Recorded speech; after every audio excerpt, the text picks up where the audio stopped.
Puxa sua cadeira e senta junto comigo nessa mesa. Meu nome é Arielle e esse é mais um episódio do podcast Juntas na Mesa.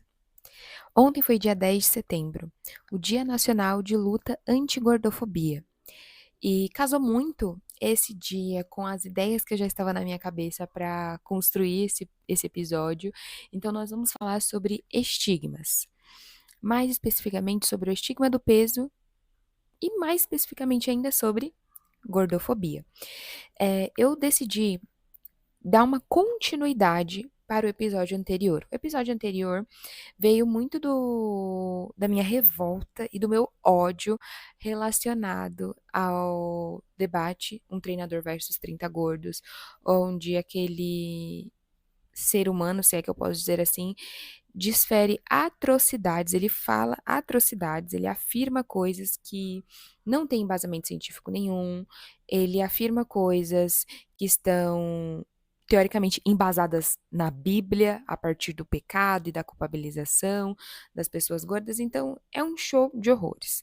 E no episódio anterior eu acabei trazendo muito mais para um debate político, porque eu falei como a extrema direita ela utiliza desses discursos, como ela se utiliza do movimento fitness, né, dos influenciadores fitness desse mundo para continuar propagando essas ideias e, de modo geral, suas ideias conservadoras, reacionárias e assim por diante.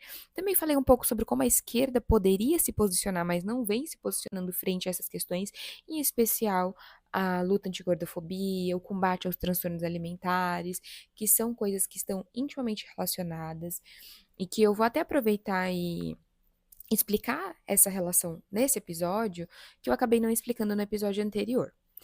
E aí eu decidi trazer para esse episódio um debate menos político, por assim dizer. No final das contas, gente, tudo é político, mas vai ser menos político no aspecto, eu não vou usar tanto o termo direita, esquerda, extrema-direita, pautas reacionárias, conservadorismo. Eu prometo que vou tentar usar menos. Então vai ser um debate mais centrado em lutas e que tem a ver com política, como eu falei, mas não necessariamente na, com aquela cara de política que a gente está acostumado a ouvir, tá bom? Então, para a gente começar o episódio de hoje, eu já citei falando sobre o dia de luta anti-gordofobia, mas eu acho muito importante a gente explicar um pouco sobre esse dia, né? De onde ele saiu, por que que ele existe, e como tudo isso vem sendo construído, né? Essa luta. Bom, então o Dia Nacional de Luta Anti-Gordofobia, ele é celebrado no dia 10 de setembro, como eu falei, e essa data ela substitui o antigo Dia do Gordo e serve para combater o preconceito contra pessoas gordas, promover o respeito e a despatologização do corpo gordo, defendendo os seus direitos, acessos e existências. Então, nada mais nada menos, a luta anti-gordofobia, lutar, combater a gordofobia, em suma, é lutar para que pessoas gordas possam existir, né? Que independente do corpo que elas tenham e sem fazer esse julgamento de se é saudável ou não, então essa questão de despatologizar, essas pessoas elas precisam viver hoje no corpo que elas têm hoje. Elas não tem como elas se esconderem, sumirem e só aparecerem magras, né? Então elas precisam existir com o corpo atual, com o corpo que elas têm. Então a luta anti-gordofobia, ela é sobre isso, né? E para falar também sobre essa luta anti-gordofobia, é muito importante que a gente pense em colocar as pessoas gordas no centro desse debate. Então, existem muitas pessoas que estão na militância, no ativismo gordo há muito tempo, né? Então, as pessoas acabam relacionando muito essas pautas ao movimento Body Positive, que veio mais ali em 2015, 2016. Não sei se eu tô falando das datas certas, mas é muito por ali. Mas tem mulheres, que eu vou citar em especial mulheres aqui nesse episódio, que já lutam sobre isso, estudam sobre isso e falam sobre isso e vivenciam isso há muito tempo, né? Desde sempre, pois são mulheres gordas. Então eu queria citar a primeira mulher, que é a Malu Gimenez. Vocês podem encontrá-la no Instagram como Malu Gimenez com J e Z no final e underline no final também. Então ela é professora doutora, ela tem um livro que se chama Lute como uma Gorda. Ela é palestrante, ela é pesquisadora do corpo gordo, ela dá mentorias, cursos e faz pesquisas. Então, seguir essa mulher é muito importante. ela não só pesquisa, mas ela fala a partir da vivência dela, da experiência dela. Então, isso é muito, muito importante. Uma outra pessoa que eu quero citar também, que recentemente escreveu um livro, é a Jéssica Balbino. O livro dela é Porca Gorda, então vocês encontram ela no Instagram como Jéssica Balbino, @Jéssica Balbino _. Então ela é colunista, ela é curadora, ela traz bastante reflexões importantíssimas a partir das vivências e dos estudos que ela faz. E ela, junto com a Nelly ou Nelly Simone, fazem parte do Meu Corpo Sou Eu, que é um clube de leitura sobre leituras voltadas para pessoas gordas, para questões relacionadas ao corpo gordo. E tem um podcast também, que, se eu não me engano, é Isso Não É Sobre o Meu Corpo, ou Isso Não É Sobre Corpo. Então, vale a pena vocês acompanhá-las e entenderem mais sobre isso, e estudarem mais sobre isso, a partir da perspectiva de quem vivencia a gordofobia, né? Para quem sofre com isso diariamente. Outra coisa muito importante e que eu gostaria de trazer logo no início também é a gente se reconhecer no lugar de gordofóbicas, que em algum grau nós temos uma gordofobia internalizada. Então, entender isso quanto antes vai ser necessário para que a gente consiga desconstruir essas ideias, essas crenças e assim não transferir isso para as outras pessoas, porque essa gordofobia internalizada a gente acaba transferindo para nós mesmas em algum lugar, a gente já acaba lidando com essa gordofobia em algum lugar. E foi a partir das minhas vivências que, apesar de hoje ser uma mulher magra, me entender e me ver e ser lida por outras pessoas como uma mulher magra, teve um momento da minha vida, uma fase da minha vida onde eu não fui. E eu lidei muito com a minha gordofobia internalizada e sofri muita gordofobia eh, por outras pessoas, né?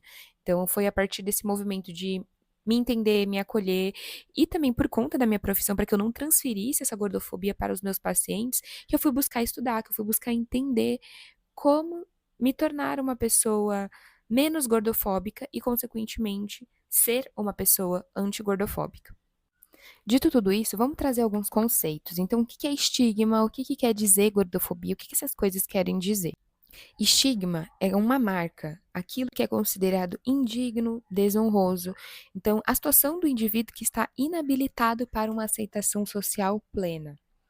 E gordofobia é a discriminação, aversão, estigmatização e desvalorização contra as pessoas gordas, bem como a segregação das mesmas e a perda dos direitos. Então, a partir disso, a gente consegue entender que a gordofobia ela é um problema social e estrutural. Então, essas pessoas, as pessoas gordas, pessoas com corpos maiores, elas perdem os seus direitos de ir e vir, de existir, de acessar espaços que são importantes, inclusive, por exemplo, espaços de saúde. As pessoas se dizem tão preocupadas com a saúde de pessoas gordas, mas elas não conseguem perceber que às vezes essas pessoas não acessam esses espaços, pela falta de acesso físico mesmo, então ela fica insegura de saber se a cadeira daquele ambiente vai aguentar o peso dela, se naquele ambiente vai ter uma catraca que ela não vai conseguir passar, como que vai ser o percurso, né? Agora que eu falei de catraca, essa pessoa tem que ir de transporte público, como que é o acesso dessa pessoa ao transporte público, né? Ela consegue passar facilmente por esse local, não ter aparelhos de saúde que comportem pessoas gordas nos espaços, né? Então, tudo isso são questões estruturais e sociais. E também entendendo que é um problema estrutural, é importante a gente refletir que, em algum nível, a gordofobia também nos afeta, ela também nos adoece. Claro que muito diretamente, especificamente, pessoas gordas, mas todo mundo acaba sofrendo um pouco com essa gordofobia. Agora eu quero amarrar alguns pontos. Eu falei sobre a questão da gordofobia, sobre como isso é um problema estrutural, falei como é importante que a gente compre essa luta, sejamos pessoas antigordofóbicas, mas agora eu quero resgatar, né, juntar isso, resgatando com aquilo que eu falei lá no começo, daquele debate, daquele show de horrores, daquele debate, porque teve um vídeo interessantíssimo que eu assisti no canal das meninas do Nunca Vi um Cientista, que me trouxe algumas reflexões importantes e que vão colaborar também para a construção desse episódio. Então, na verdade, foram 2 vídeos que eu assisti. No primeiro vídeo, ela rebate a primeira ou a segunda afirmação que ele faz, que está relacionada de ser gordo é uma escolha, né? Que as pessoas escolhem ser gordas, e as meninas elas rebatem ele lindamente, muito bem, usando embasamentos científicos, muito importante. Vou deixar os vídeos também nas minhas redes sociais para que vocês possam assistir. No segundo vídeo, elas rebatem uma outra afirmação que ele faz de que autoestima não cura diabetes, e que elas também rebatem lindamente, quebram esse argumento, ele cai por terra. Mas isso me trouxe algumas reflexões, e elas também trouxeram alguns artigos científicos que me lembraram de quando eu e a minha amiga Andressa, a gente estava fazendo grupos de atendimento, né? E a gente tinha um encontro específico onde a gente falava sobre gordofobia, sobre estigma, sobre as consequências da gordofobia e sobre a importância da autoestima e da não culpabilização dessas pessoas, né? Então, existem diversos estudos que comprovam como os estigmas, né, como esse estigma do peso e como a gordofobia, elas não geram mudança de comportamento, muito pelo contrário, elas só reforçam e cerceiam essas pessoas desses espaços de cuidado, que foi algo que eu também acabei de falar anteriormente que a gordofobia faz, né? Então, a culpabilização, ela vem muito mais por conta de um discurso médico, um disfarce de discurso médico para a sua gordofobia, para a gordofobia desses profissionais da saúde, do que de fato por uma mudança de comportamento efetiva, porque as pessoas costumam acreditar que é assim que elas vão estar, que elas irão ajudar as pessoas. Quando na verdade não, e se elas se empenhassem em estudar, ou se tivessem o mínimo de sensibilidade, elas iam entender que vexame, humilhação, né, colocar essas pessoas em situação vexatória de humilhação, não servem para mudança, né? Só reforçam esses estigmas e que são eles que adoecem a cada vez mais essas pessoas, que afastam essas pessoas cada vez mais do cuidado. Então, pensar na importância da autoestima também, agora pensando na segunda afirmação, é muito importante. Porque pensa, uma pessoa que tem um ódio, que nutre muito ódio sobre o próprio corpo, vai ser muito difícil para essa pessoa conseguir mudar, querer mudanças, querer modificar, querer cuidar desse corpo, querer mudar comportamentos. Então, a autoestima ela é muito importante. Também existem estudos que comprovam isso, de como partir de uma prática mais respeitosa, de mais autoestima, de mais autovalorização sobre o próprio corpo, faz com que essas pessoas se empenhem mais, se engajem mais no tratamento. Então, não. A autoestima não cura diabetes, até porque diabetes é uma doença crônica que não tem cura, né? Doença crônica significa uma doença que não tem cura, que você trata pro resto da vida.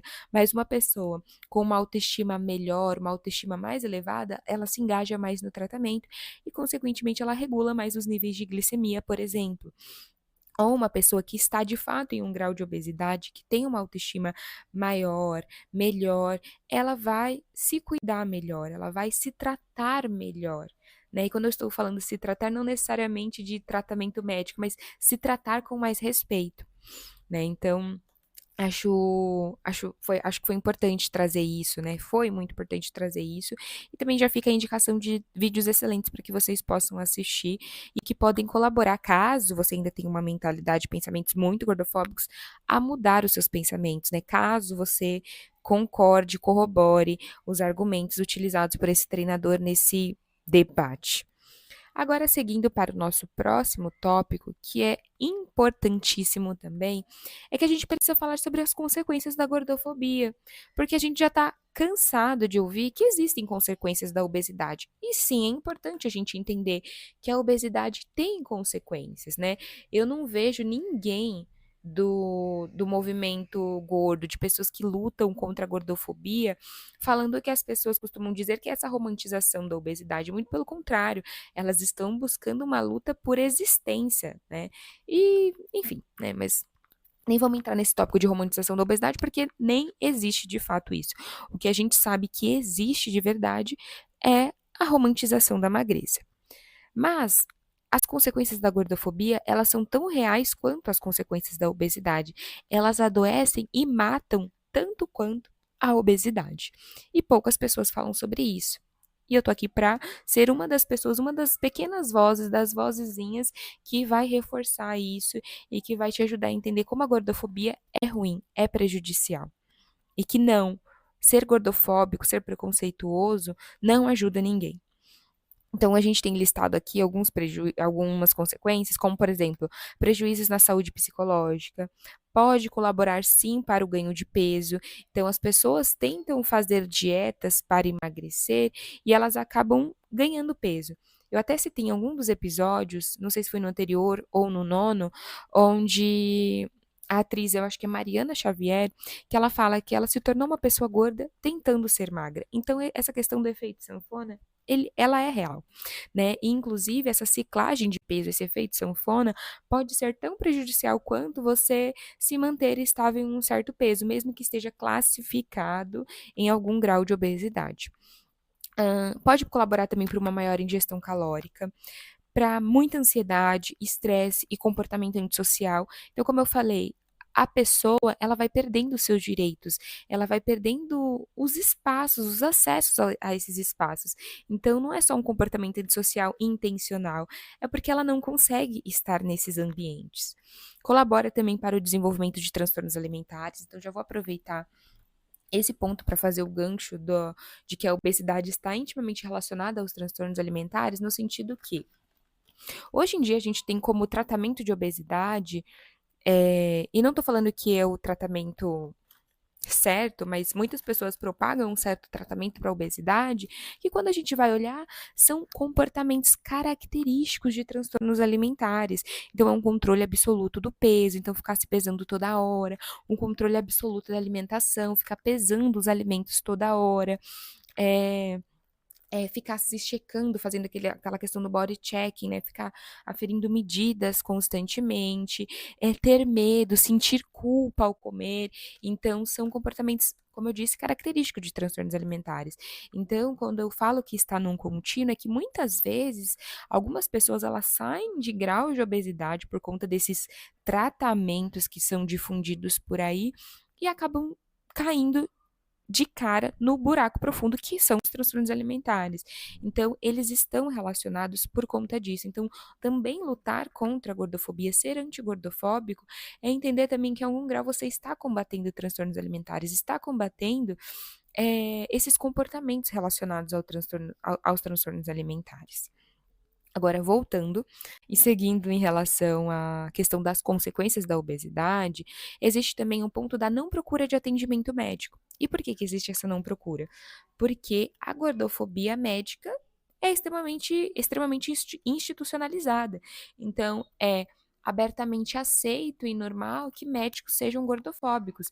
Então, quantas notícias vocês já não viram? Vou deixar também nas minhas redes sociais um vídeo que eu fiz há muito tempo atrás, acho que há uns 2, 3 anos atrás, colocando esses pontos de consequências da gordofobia e deixando algumas notícias pipocando na tela de pessoas que sofreram gordofobia médica. Por exemplo, uma mulher que foi ao médico para buscar tratamento porque ela estava tendo algumas queixas e o médico falou que a questão dela era somente emagrecimento, que ela precisava emagrecer.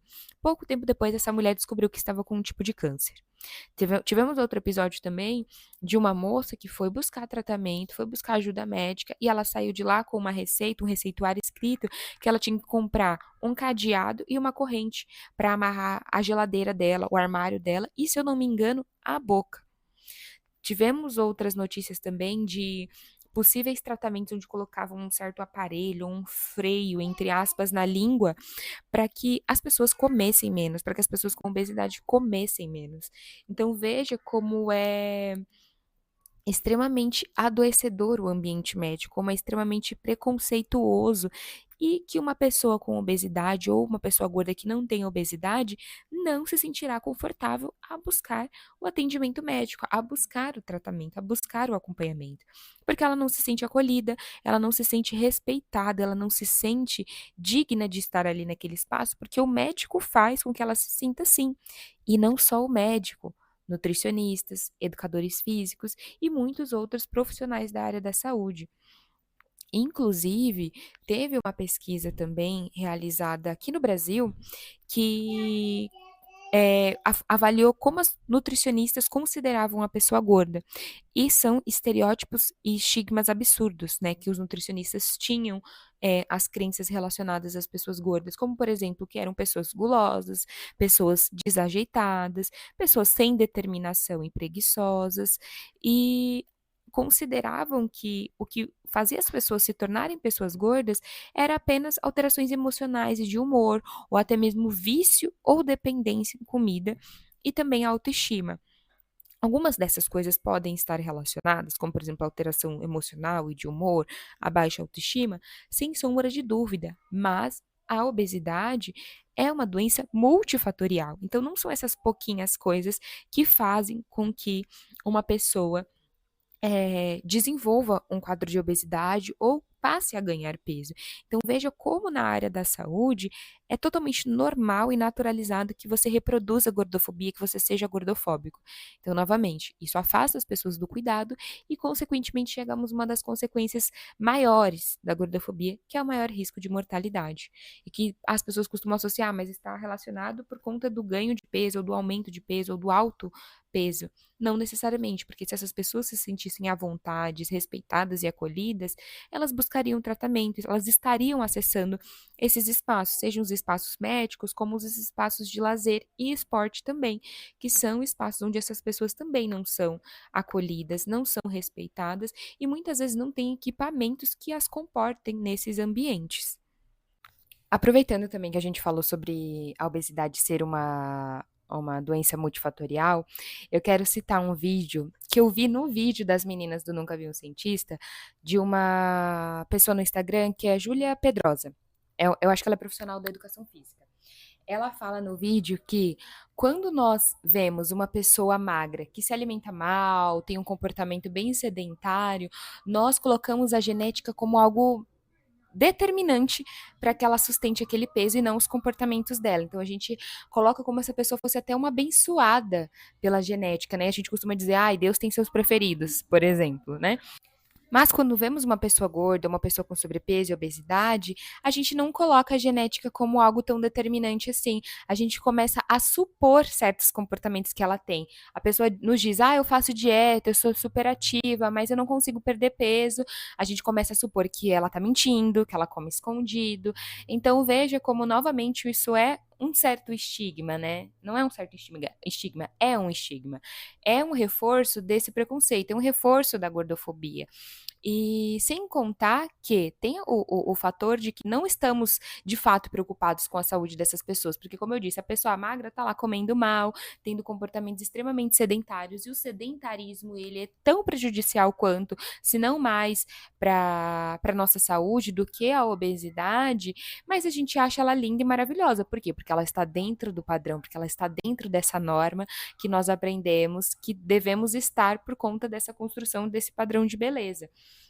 Então, não é preocupação com a saúde, é só a utilização desse discurso médico para mascarar gordofobia, como eu falei. Aproveitando que eu falei de um conteúdo que eu vi nas redes sociais, vamos amarrar tudo isso na nossa conversa, falando sobre a normalização da piada e como essa normalização da piada está muito relacionada com essa gordofobia nas redes sociais? Ontem mesmo, que eu aproveitei o dia de luta anti-gordofobia, eu fiz uma sequência de stories na qual eu falava que existe uma normalização da gordofobia, né? De que por mais que a gente entenda, por exemplo, que ainda tem pessoas que fazem, entre muitas aspas, viu? Muitas, muitas aspas mesmo, piadas racistas, a gente se espanta muito mais com esse tipo de comportamento do que, por exemplo, com piadas com gordo, por exemplo, né? É muito mais normal e legal, entre aspas, também divertido fazer piada com esse tipo de pessoa, né? Então, é muito difícil você ver pessoas abraçando a luta anti-gordofobia justamente por isso, porque é tipo assim, tudo pela piada, tudo pelo humor, eu perco amigo, mas não perco a piada. Quando, na verdade, isso não são piadas, né? São reforços de estigmas, reforço de um preconceito estrutural, de um estigma estrutural que adoece e mata pessoas, que afastam pessoas do cuidado.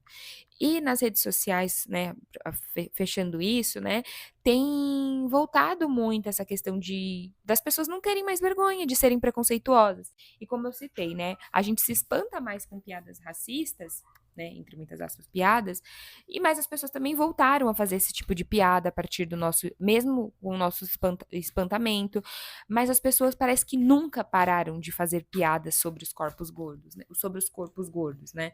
Então, o corpo gordo sempre foi visto como um corpo público que todo mundo tem o direito de opinar e criticar e, entre muitas aspas, está preocupado com a saúde. Acho que foi no episódio passado que eu citei, por exemplo, a trend de a volta do bullying, né? Vamos voltar com bullying. Imagine quantas crianças gordas que são gordas desde que nasceram, não sofreram muito com o bullying e hoje na vida adulta talvez sejam mulheres que estão muito adoecidas, sejam adoecidas em graus de obesidade e não buscando tratamento por não se sentirem respeitadas e acolhidas, ou mulheres que desenvolveram transtornos alimentares e que continuam adoecidas e nesse mundo, nessa prisão desses comportamentos.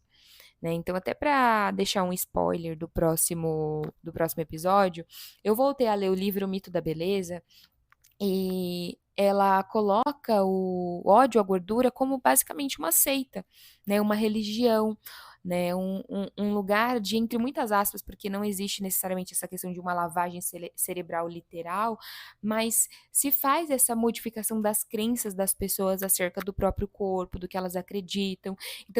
Então, especialmente nós, mulheres, acabamos que estamos mais suscetíveis e vulneráveis a esse discurso dessa seita do ódio à gordura. Então, antes da gente dar os recados finais, os recados de sempre, eu quero deixar um recado para você, que foi um recado muito parecido com o que eu deixei no episódio passado, mas eu quero reforçar de uma forma diferente. Então, se você acredita que pessoas gordas são gordas porque querem, se você acredita que pessoas gordas são preguiçosas, indisciplinadas, tá na hora de você acordar. Tá na hora de você ter um pouco mais de sensibilidade enquanto ser humano, e se você é profissional, ter um pouco mais de ética enquanto profissional da saúde e começar a estudar sobre isso, começar a entender que as coisas não funcionam a partir da sua ótica, né? A partir da sua visão, a partir da sua bolha que você está inserida, onde você começa a consumir conteúdos de pessoas que só falam isso o tempo inteiro. Então sai um pouquinho da sua bolha, vai estudar um pouquinho mais, vai entender que as pessoas gordas elas existem e elas merecem continuar existindo de forma plena e não sobrevivendo, se escondendo, adoecendo e consequentemente morrendo por conta do seu preconceito, por conta de um preconceito que você e até mesmo eu em algum grau ajudamos a sustentar quando nós não lutamos contra isso. Então, novamente, tá na hora de você acordar. Tá na hora de você entender que as pessoas gordas estão aí e que elas não precisam se esconder porque você não tolera ver uma pessoa gorda por aí. Nós que não temos que tolerar o seu preconceito. Enfim, então vamos finalizar, né? Eu acho que eu dei uma baixada no clima, dei uma pesada no clima, mas vamos lá, né? Vamos finalizar deixando os recados de sempre. Então, se você está me ouvindo pelo Spotify, siga o podcast, é muito importante. É muito importante que vocês sigam e avaliem com 5 estrelas. Então, só dá para avaliar se você segue o podcast. Comenta aqui o que mais que você gostou nesse conteúdo, né? Quais reflexões surgiram a partir disso? Vamos conversar. Afinal, o podcast se chama Juntas na Mesa, né? Então, eu te convido a puxar sua cadeira, sentar junto comigo e vamos conversar. Quero entender o que você achou de todas essas reflexões, de tudo isso que eu trouxe. E se você está me ouvindo pelo YouTube, comenta também a partir de tudo isso que eu falei. Deixa o seu like, se inscreve no canal e me acompanhe nas redes sociais. Eu tenho 2 perfis no Instagram, o @arielnutri e o @juntas na mesa. E é nesse que eu vou deixar as referências, as pessoas que eu citei, para que vocês possam acompanhar também de onde surgiram as minhas reflexões. Então é isso. Vou deixar algumas indicações extras também. Mas então era isso. Eu espero que eu tenha sido uma boa companhia para vocês. Um abraço e até o próximo episódio. Tchau, tchau. Bom, se você ficou até o final, você vai ver um recado especial do nosso querido Gael. Como que é, neném? Tchau, tchau. Manda um beijo. Tchau, tchau, gente. Obrigada.